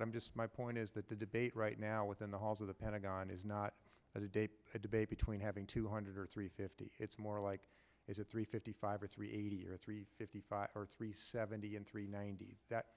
So how do you get there? How do you get there with the top line you got? So one of the things you have to do is you have to drive down the average cost per ship in that new mix. The $13 billion carrier, hopefully that's the last $13 billion carrier we buy. Does that mean that the next Ford class is going to be it's going to come in less than 13? Because we're learning a lot on the first one, and they're going to be cheaper as we go forward on those. Right now we have 4 in the budget, or we have 4 that are under contract. We have now a window of time, 6 to 7 years, to think about what that next carrier is after that. Don't get me wrong, I love aircraft carriers. I like to see us, but at the same time, one, we have to defend them, and if we're going to build them, we have to have the money to build them with. And now I'm going to get to the second part of this thing, is if we're going to find the money to build the ships, including the aircraft carriers, we need reform within the Pentagon. And I keep harping on this subject. You guys all know what I'm harping about, is that you have the highest number of civilian employees in the history of the Pentagon relative to uniformed forces.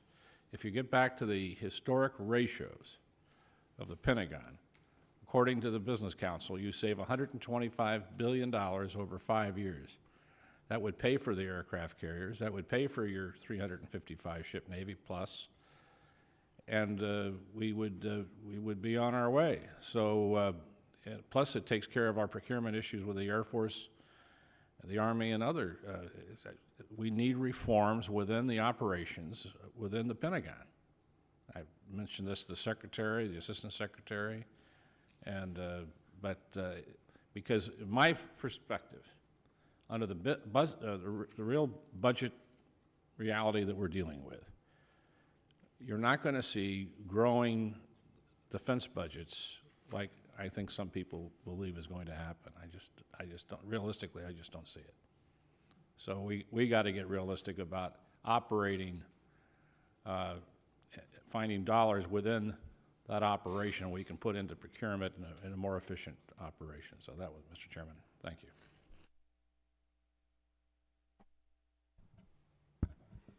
Thank you, Mr. Chairman, and I apologize for being late. I had my own hearings this morning. We thank you very much for your service to our country. I wanted to ask 2 questions. One deals with those under your command. What can be done to help ensure better access to mental health care and maintaining a continuum of care for those in the Navy and those transitioning out of the military? We understand that, at least the information I have, indicates that recent reports show that military treatment facilities will eventually only service active duty service members, causing an increase in the use of civilian and VA medical facilities and resources, and will place an even heavier reliance on the Department of Veterans Affairs in this arena where we are so short of individuals who can perform these services both as doctors and as advanced practice nurses. I think the Navy may have a special responsibility in this arena, and I'm just wondering if you could explain to me, what are you doing to help us better diagnose and treat individuals who do present with neurological conditions, not just PTSD, but other related conditions? Well, thanks very much for the question, ma'am. It's a very important question for us, as we're finding that not just PTSD, but all kinds of other mental health issues that our sailors and Marines are experiencing, as well as their families. I have, one of my jobs is to sign condolence letters to families of sailors and Marines who've lost their lives, and I'm finding that as I'm signing these, 70% of them are suicide, result of suicide. It's become a real problem, significantly higher rate now than 5 years ago. I think last year we had 72 suicides, active duty members, and 5 years prior to that we were at 42. This is a significant problem for us. We're putting a lot of resource behind it, a lot of attention to it. We are putting mental health professionals on our carriers and some of our larger ships to make sure that the sailors and Marines have access to that. But it's a long-term struggle for us to get after this, and it's not something that's isolated to the military. It's a societal problem. We're finding that our statistics are echoing what we're seeing in society. For our demographic, we're actually lower than some of the societal rates on suicide. So we are putting significant resource behind this. We are doing a lot of work with our not just with our mental health professionals, but also with our own people, about teaching them how to reach out, having more interpersonal reactions, being able to flag and understand when their shipmates are having struggles, and to get them to help. And it is a long-term thing, and it's something that we're going to be working on for a very long time. Well, I'll tell you, I think one of the ways we could help is by training of additional support personnel to work in this area, including doctors and advanced practice nurses. I would appreciate your getting back to me for the record on the best ways we might work with you to do that. I was extremely impressed with the Intrepid Center up at Walter Reed. That is the beginning of a coherent societal response. I was very impressed when we were down with Special Forces and looking at how behavioral specialists had been embedded in units. But in order to do that, you have to have the training.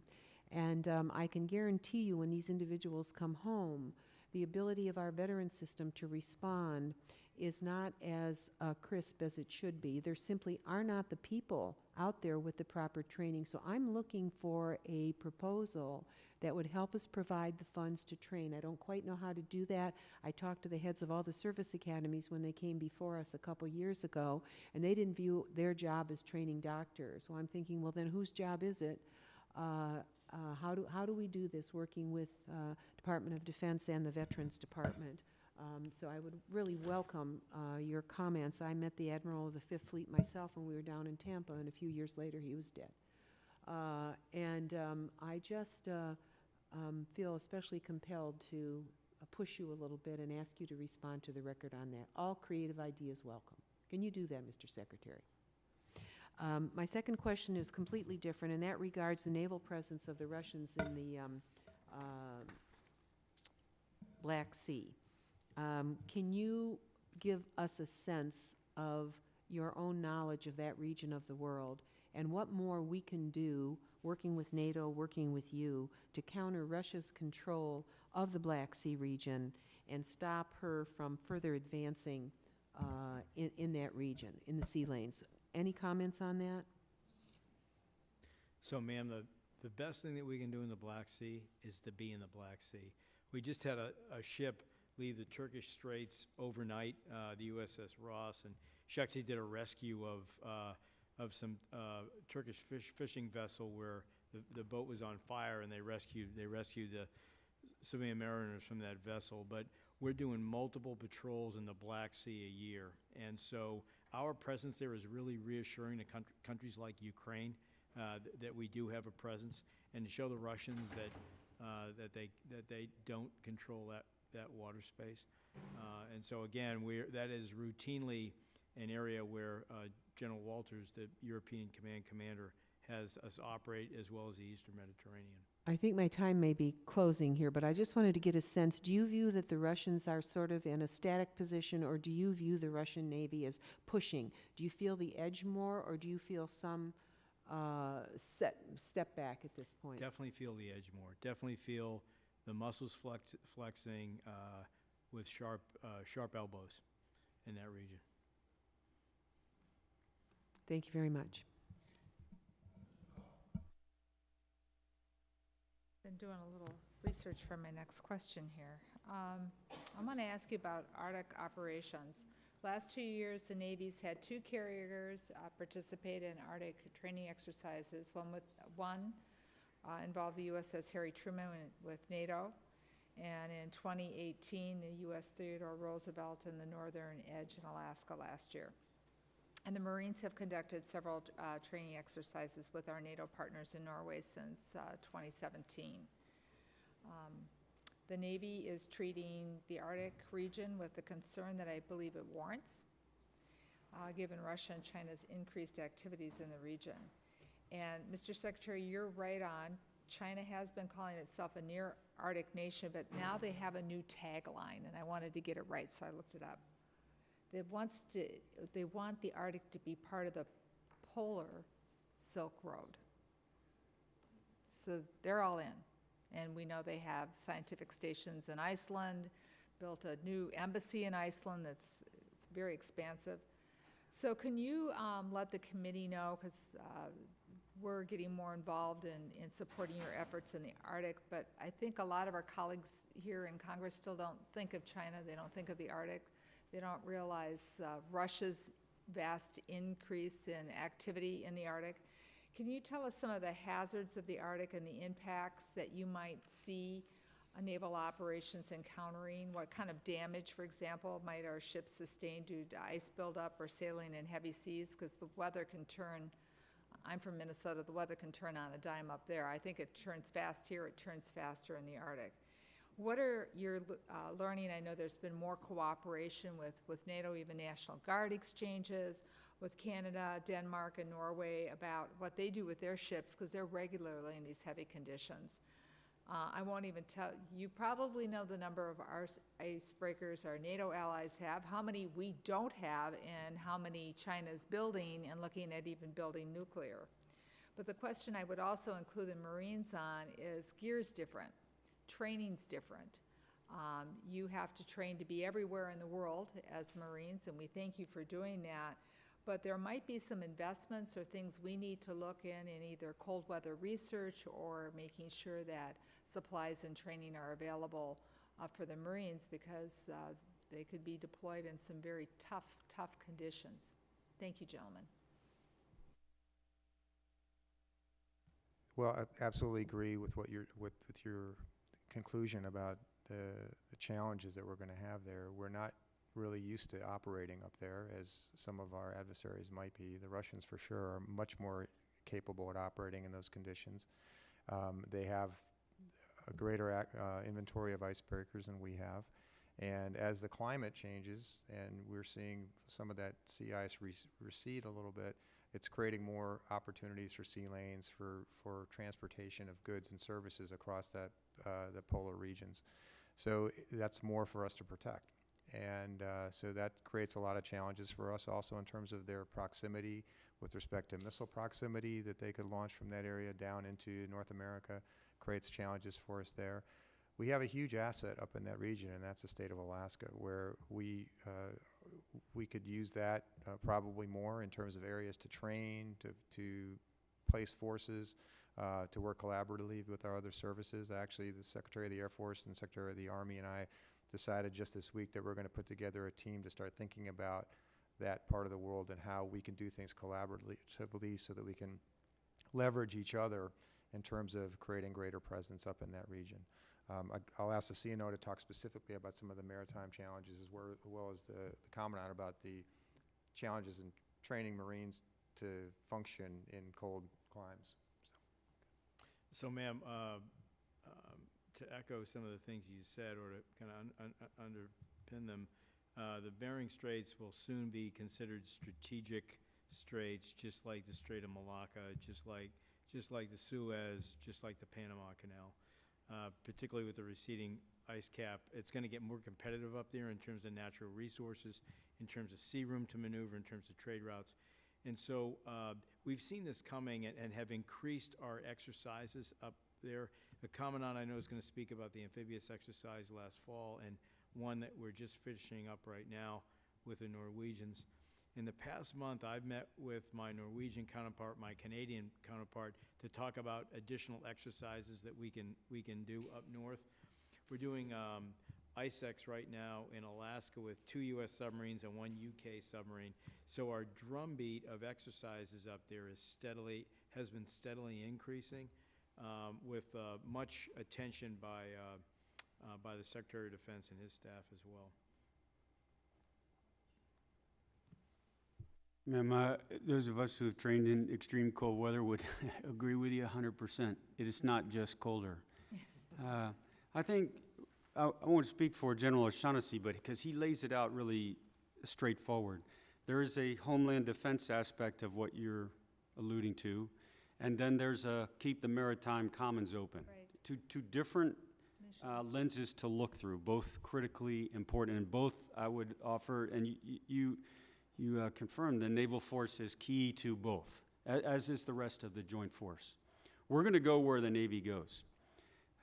We need to operate wherever we're sent. It is partly a matter of gear, as you highlight, that's unique to that environment, but it's also a more basic fundamental level of leadership under extreme conditions that you can't simulate anywhere else.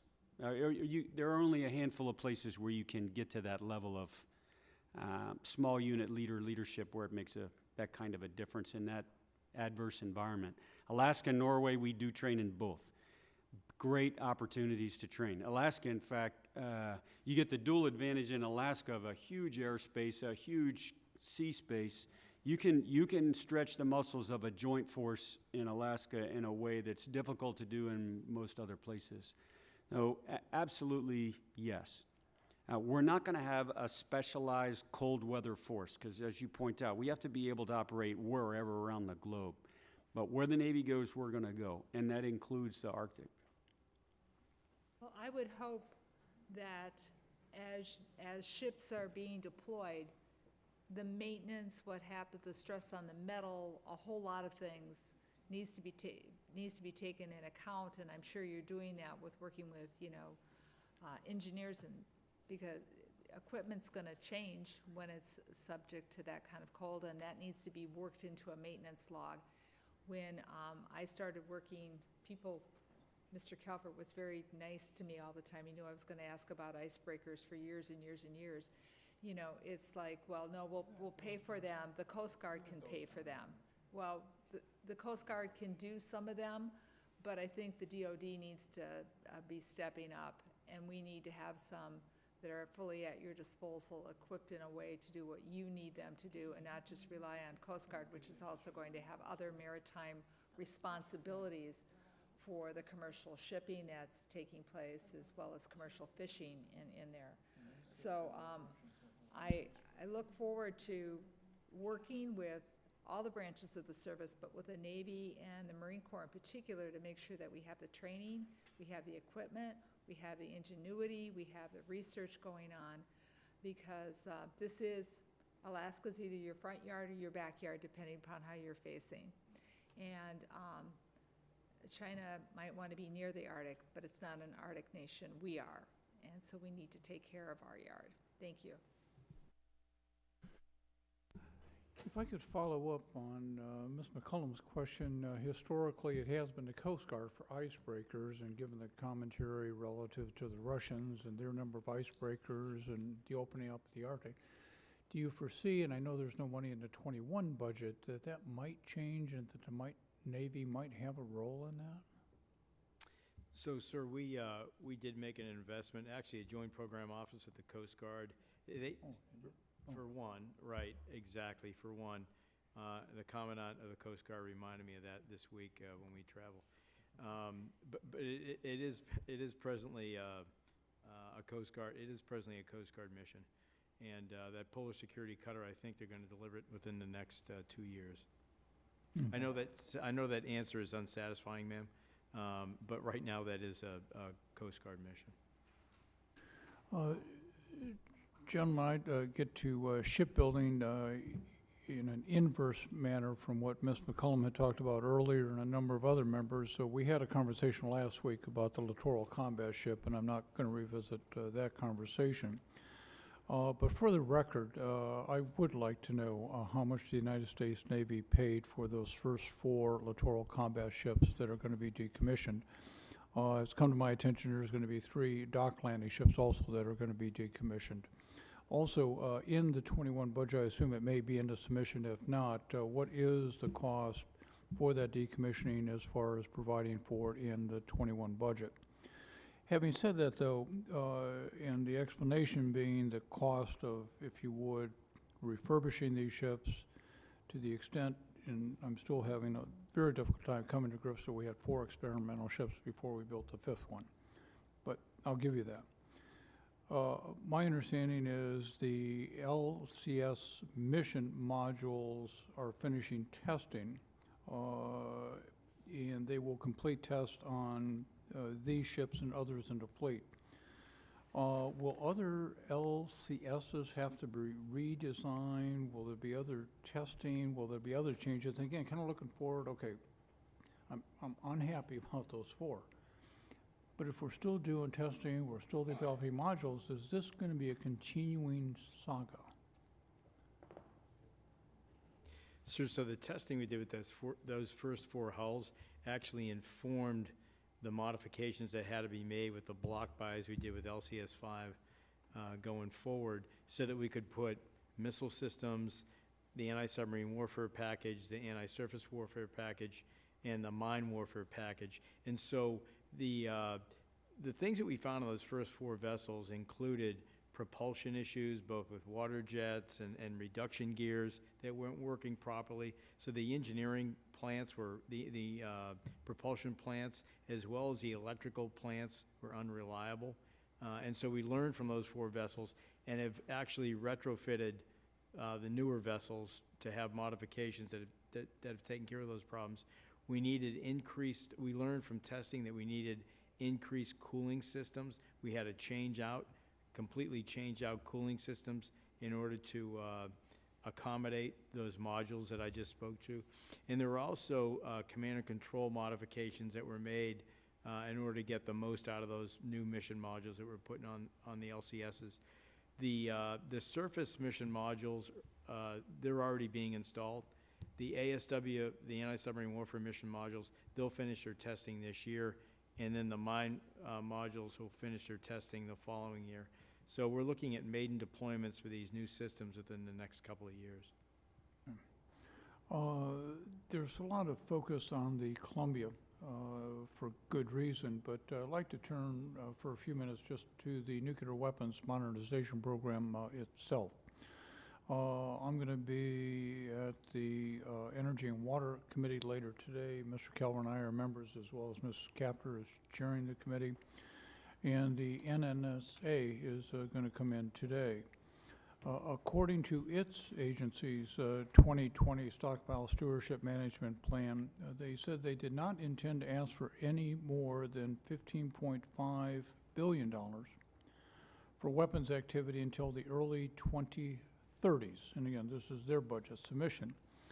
Yet they are now for 2021 seeking $15.6 billion, which is 25% more than current year funding.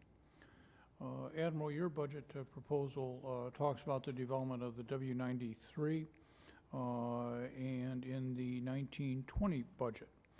The W-93 design was not planned to begin until fiscal year 2023.